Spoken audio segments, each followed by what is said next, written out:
Assalamualaikum warahmatullahi wabarakatuh. Perkenalkan, nama saya Novana Puspakemuning. Di sini saya akan sedikit menjelaskan tentang sumber-sumber dana bank. Sumber-sumber dana bank yaitu suatu usaha yang dilakukan suatu bank untuk menghimpun atau mencari dana untuk digunakan sebagai biaya operasi dan pengelolaan bank. Dan berikutnya ada faktor yang mempengaruhi keberhasilan bank dalam kegiatan penghimpunan dana, yaitu tingkat suku bunga yang kompetitif, resiko penyimpanan dana, pelayanan yang diberikan, pengelolaan dana bank yang hati-hati, dan kelengkapan produk bank yang ditawarkan. Lalu di sini ada sumber-sumber dana bank. Yang pertama, dana yang bersumber dari bank itu sendiri. Yang kedua, dana yang bersumber dari lembaga lainnya. Yang ketiga, dana yang berasal dari masyarakat luas.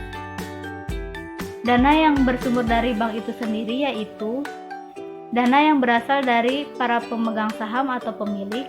Contohnya, modal saham, cadangan, laba, dan agio saham.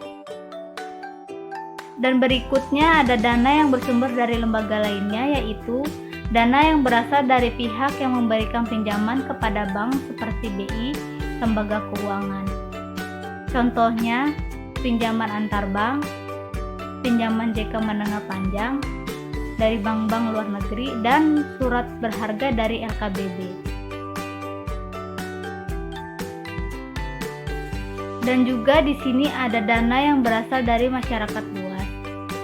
Dana yang diperoleh masyarakat dalam arti masyarakat sebagai individu, perusahaan, pemerintah, dan lain-lain baik dalam mata uang rupiah.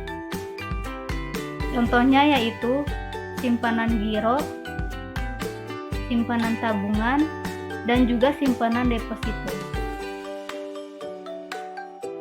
Dan di sini ada jenis-jenis cek. Yang pertama, cek atas nama yang merupakan cek yang diterbitkan atas nama orang atau badan tertentu yang dituliskan jelas di dalam cek tersebut. Yang kedua yaitu cek atas unjuk yang merupakan cek yang tidak tertulis nama seseorang atau badan tertentu di dalam cek tersebut. Dan juga ada cek mundur, yaitu cek yang diberikan tanggal mundur dari tanggal sekarang. Yang terakhir, cek kosong, yaitu cek yang dananya tidak tersedia.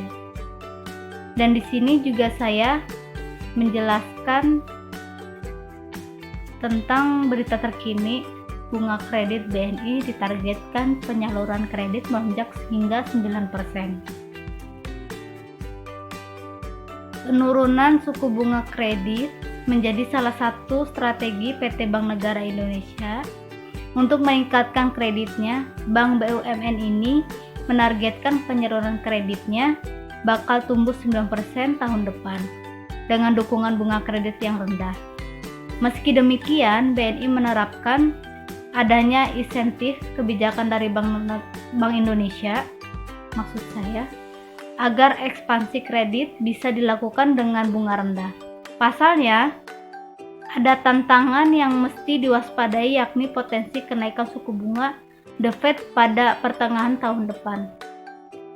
Direktur Utama BNI Royke Tumilar mengatakan kenaikan bunga The Fed tentu akan dilakukan oleh kebijakan suku bunga acuan BNI, sehingga biaya dana perbankan bakal mengalami kenaikan. Oleh karena itu, dia melihat diperoleh relaksi dari BI, Lembaga Indonesia, Bank Lembaga Indonesia, agar bisa mendukung pertumbuhan kredit dengan suku bunga yang rendah.